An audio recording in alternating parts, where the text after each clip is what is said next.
جی السلام علیکم، یاسین آپ کے ساتھ حاضر ہے۔ آج جمعرات کا دن 10 تاریخ ہے، 10 اکتوبر، اور اس ہفتے کا چوتھا ورکنگ ڈے ہے، اور بہت ساری خبریں آج مارکیٹ میں چل رہی ہیں، لیکن صبح سے جو سب سے زیادہ جو ہائی لائٹ ہو رہی ہیں خبریں، وہ کل رات کو ٹرکی کا سیریا، ناردرن سیریا پہ اٹیک کے حوالے سے سلسلہ تھا، جس کی وجہ سے کل مارکیٹ میں ہم نے ایٹ سڈن گولڈ کی مارکیٹ ہائر سائڈ پہ دیکھی، اور مارکیٹ جو ہے وہ ہائی پہ جانا شروع ہوئی، لیکن اتنا زیادہ کمپیریٹیولی اتنا ہائر سائڈ پہ مارکیٹ نہیں گئی جتنا ہم ایکسپیکٹ کر رہے تھے۔ جیسے کہ پچھلے دنوں ہم نے یہ دیکھا تھا کہ جب ایران کی طرف سے، یہ یمنی فورسز کی طرف سے سعودی عرب کی آئل ریفائنری پہ جو اٹیک ہوا تھا، اس پہ gold and silver and crude oil کی مارکیٹیں کافی ہائر سائڈ پہ چلی گئی تھیں۔ اس کمپیریزن میں اگر ہم دیکھیں تو کل جو ٹرکی نے سیریا، ناردرن سیریا پہ جو اٹیک کیا ہے، جو اس کے اوپر اپنی فوجی آپریشن شروع کیا ہے، اس پہ گولڈ کی وہ مارکیٹ تیز نہیں ہوئی جتنے لوگ ایکسپیکٹ کر رہے تھے، اور اس وقت یورپ کی مارکیٹیں کھل چکی ہیں، اور ہم یہ دیکھ رہے ہیں کہ گولڈ کی قیمتیں جو کہ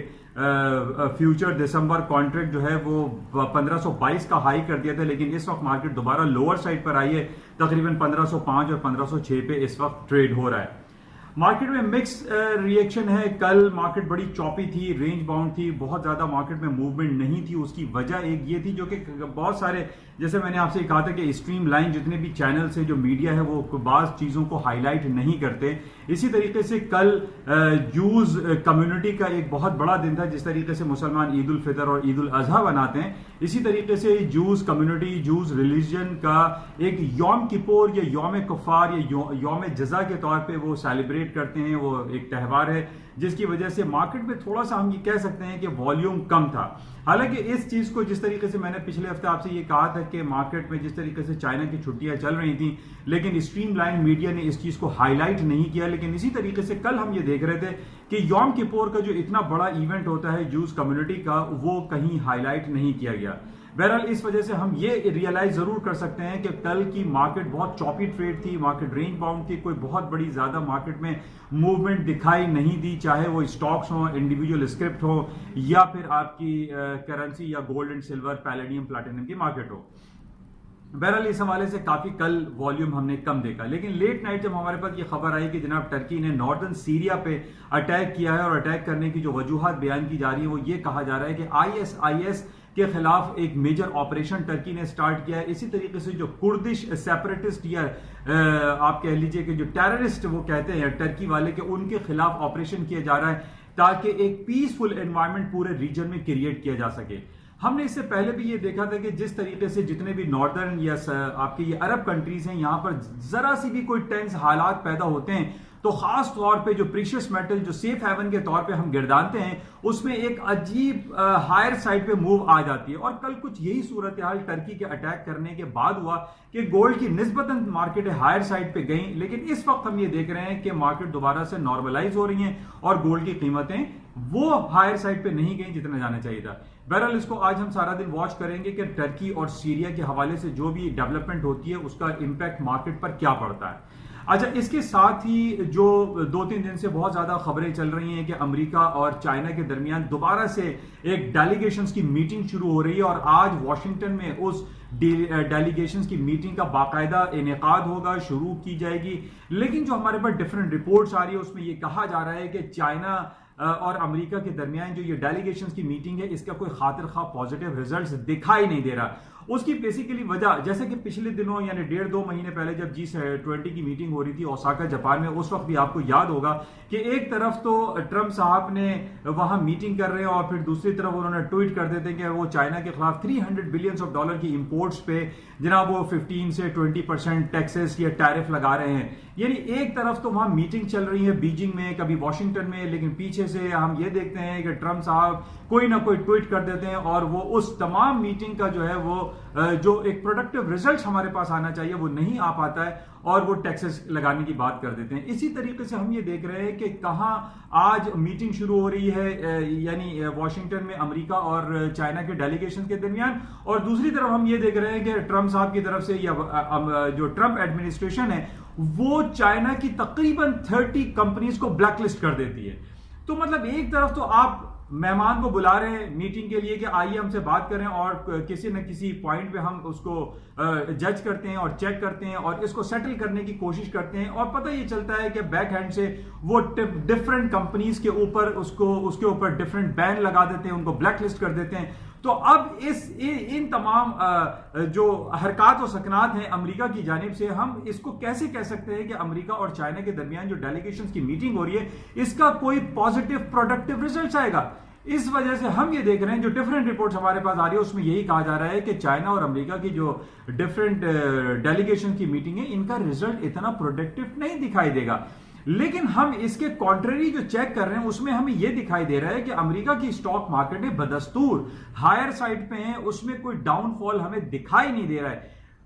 میں نے جیسے آپ سے پہلے بھی کہا تھا کہ یہ ڈفرینٹ میٹنگز، یہ ڈیٹا، یہ خبریں، یہ ساری چلتی رہتی ہیں، لیکن ہمیں گراؤنڈ ریالٹیز کو اگر ہم چیک کرتے ہیں، یعنی امریکہ کے جو بیرومیٹرز ہیں، جو وائٹل سائنس ہیں، جو ان کے اکنامک انڈیکیٹرز ہیں، ان کی بڑی بڑی کمپنیز کی جو $1 ٹریلین کمپنیز ہو چکی ہیں، ان کی جب ہم ڈیٹا یا ان کے فگرز کو چیک کرتے ہیں وہ ہمیں بہت پازیٹیو دکھائی دیتی ہیں۔ یعنی جس طریقے سے ہم 4-5 کمپنیز کی بات کرتے ہیں جس میں ایپل ہے، Amazon.com ہے اور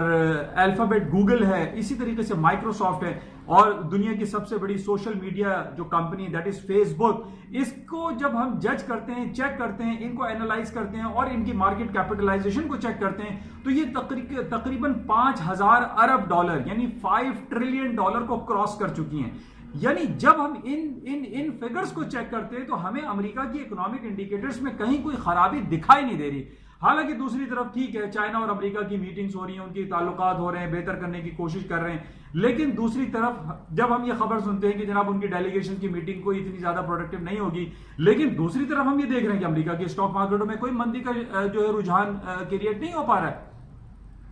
تو جس وجہ سے ہم یہ کہہ سکتے ہیں کہ ان تمام خبروں کو ہم صرف یہ دیکھ سکتے ہیں، ہمیں پتہ ہونا چاہیے کہ واٹ از ہیپننگ اراؤنڈ اس، لیکن جب ٹیکنیکل گراؤنڈز پہ آپ اس کو ٹریڈ کریں یا اپنے پورٹ فولیو کو مینیج کرنے کی کوشش کریں تو آپ ٹیکنیکل گراؤنڈز کو ضرور ملوث خاطر رکھیں اور اس کو زیادہ واچ کریں، اس پر زیادہ ریلائی کریں۔ تو بہرحال یہ کچھ خبریں چل رہی ہیں، اس کے علاوہ ہمارے پاس نیگیٹو خبریں یہ بھی چل رہی ہیں جو وسل بلوور کے حوالے سے کہ جناب وائٹ ہاؤس سے پہلے نمبر 1 وسل بلوور کریٹ ہوئے، پھر نمبر 2 آئے، پھر ملٹیپل وسل بلوورز آ رہے ہیں، یعنی وہ راز افشاں کرنے والے جو لوگ ہیں کہ جناب ٹرمپ صاحب نے اپنی لائن کراس کی ہے اور ان کی امپیچمنٹ ہونی چاہیے، ان کو جو ہے یوکرین کے پریزیڈنٹ کو ڈائریکٹ فون نہیں کرنا چاہیے۔ تو بہرحال یہ ساری چیزیں جو باتیں چل رہی ہیں، بہرحال بہت زیادہ ڈیموکریٹس جو ہیں وہ گرم دکھائی دیتے ہیں، بہت زیادہ ہاٹ ہیں۔ نینسی پیلوسی جو ان کی ہیڈ ہیں وہ اس کوشش میں لگی ہوئی ہیں کہ جناب جس طریقے سے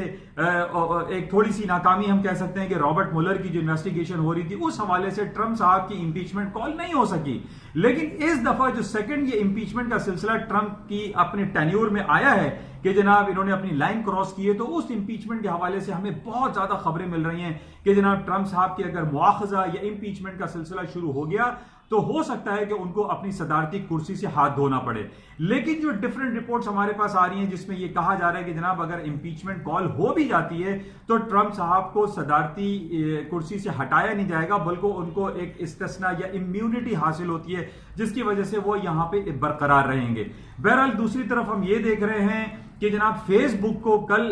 ٹرمپ صاحب نے یہ کہا تھا فیس بک کو کہ جناب وہ جو بائیڈن کے حوالے سے جو ایڈ وغیرہ لگا رہے ہیں وہ نہ لگائیں، ایڈورٹائزمنٹ کی پالیسی کو چینج کریں، لیکن فیس بک نے اس کو منع کر دیا اور جو بائیڈن جو کہ بہت زیادہ اسٹرانگ کینڈیڈیٹ ہے ڈیموکریٹ کے، اور اگلے سال 2020 کی میں جو الیکشن ہوں گے وہ ٹرمپ کے سامنے مد مقابل ہوں گے، ان کے خلاف یہ ایک پولیٹیکل گیم آئی فیل کہ یہ ہو رہا ہے، اور اس طریقے سے ٹرمپ صاحب اپنا انفلوئنس یوز کرتے ہوئے دکھائی دے رہے ہیں۔ کبھی وہ یوکرین کے پریزیڈنٹ کو فون کرتے ہیں تو کبھی وہ فیس بک کے مارک زکربرگ کو یہ کہتے ہیں کہ جو بائیڈن کے ایڈورٹائزمنٹ کو ایکسیپٹ نہ کیا جائے۔ بہرحال یہ ساری باتیں چل رہی ہیں۔ اس کے علاوہ جو ڈیفرنٹ خبریں ہمارے پاس اور جو چل رہی ہیں اس کے علاوہ وہ ایک خبر کل سے ہمارے پاس چل رہی ہے کہ فیس بک کے جو ہیڈ ہیں یعنی مارک زکربرگ، ان کو کانگریس کی طرف سے کال کیا گیا اور ان کو ٹیسٹیفائی کیا جائے گا جو ڈیفرنٹ جو ایشوز ان کے خلاف اٹھائے جا رہے ہیں کہ فیس بک کی جو ایڈورٹائزمنٹ پالیسی ہے اس کو وہ چیک کریں، اور اسی طریقے سے وہ ایک کرپٹو کرنسی لیبرا کے نام سے لانچ کرنے جا رہے ہیں کہ جو کہ پوری دنیا کی جو پیمنٹ سسٹم ہے وہ ایک خطرے کی طرف جا رہا ہے، وہ ڈیمیج ہو سکتا ہے، پرابلم کریٹ ہو سکتی ہے۔ تو اس کو بھی وہ دیکھنا پڑے گا کہ کرپٹو کرنسی لیبرا کے نام سے جو Facebook is going to launch اس کے کیا نیگیٹو یا پازیٹیو امپیکٹ مارکیٹ پر آ سکتے ہیں یہ. اور اس کے علاوہ جو ایک ڈیٹا اسکروٹنی یا اس حوالے سے بہت زیادہ کمپلینس تھی فیس بک کے خلاف کہ جناب وہ ڈیٹا لیکیج ہو جاتا ہے, جو اسکروٹنی ہے اس کی وہ پراپر ہونی چاہیے کہ جناب ڈیٹا لیکیج یا کسی بھی جو انڈیویجول ہے اس کا ڈیٹا لیکیج کیوں ہوتا ہے اور اس کو کیسے روکا جا سکتا ہے. اس حوالے سے 23 اکتوبر کو ایک ٹیسٹیمنی کال کی گئی ہے مارک زکربرگ کو. اس کو بڑا کلوزلی دیکھنا پڑے گا کیونکہ اس وقت دنیا کی number 1 social media net ہے جس کو ہم کہتے ہیں فیس بک, اور جو کہ مارکیٹ کیپٹلائزیشن کے حوالے سے 500 اور 600 بلینز آف ڈالر کے مارکیٹ کیپٹلائزیشن کو ٹچ کر چکا ہے اور یہ دنیا کی سب سے بڑی سوشل میڈیا نیٹ ورک ہے اس وقت. بہرحال اس کے بعد ٹویٹر بھی آتا ہے اور اس کے بعد انسٹاگرام بھی ہے. یہ لیٹر آن بعد میں ہے. ان کی جو مارکیٹ ویلیو ہے یا مارکیٹ کیپٹلائزیشن ہے وہ بہت ہی یعنی 10-20% ہے ان کمپیریزن آف سے فیس بک. بہرحال یہ سلسلہ چل رہا ہے. اس کے علاوہ جو ہم بریگزٹ کے حوالے سے پچھلے 1.5-2 مہینے سے باتیں کر رہے ہیں کہ بریگزٹ ہونا ہے, ٹائم از ٹکنگ ڈاؤن. 31 اکتوبر کو برطانیہ 46 سال کے بعد یورپین یونین سے علیحدہ ہونے جا رہا ہے, لیکن ایک خبر یہ آ رہی ہے کہ 19 اکتوبر کو اگر یورپین یونین کے ساتھ برطانیہ کی ڈیل نہیں ہوئی تو بورس جانسن صاحب دوبارہ ایک درخواست دے سکتے ہیں کہ جناب یورپین یونین سے علیحدگی کے حوالے سے ان کو 3 مہینے کا یا 6 مہینے کا ایکسٹینشن دیا جائے. تو جہاں تک بہت زیادہ قوی امکانات یہی ہے کہ ان کو ایکسٹینشن مل جائے گا اور 31 اکتوبر کو یورپین یونین سے برطانیہ علیحدہ نہیں ہوگا. بہرحال اس حوالے سے برطانیہ میں ہم یہ دیکھ رہے ہیں کہ بہت زیادہ کیوس, انرکی, ٹینشن, ایک انسرٹین فیوچر لوگوں کو دکھائی دے رہا ہے. اور جو ڈفرنٹ رپورٹس ہمارے پاس آ رہی ہیں اس میں یہی کہا جاتا ہے کہ وہاں کی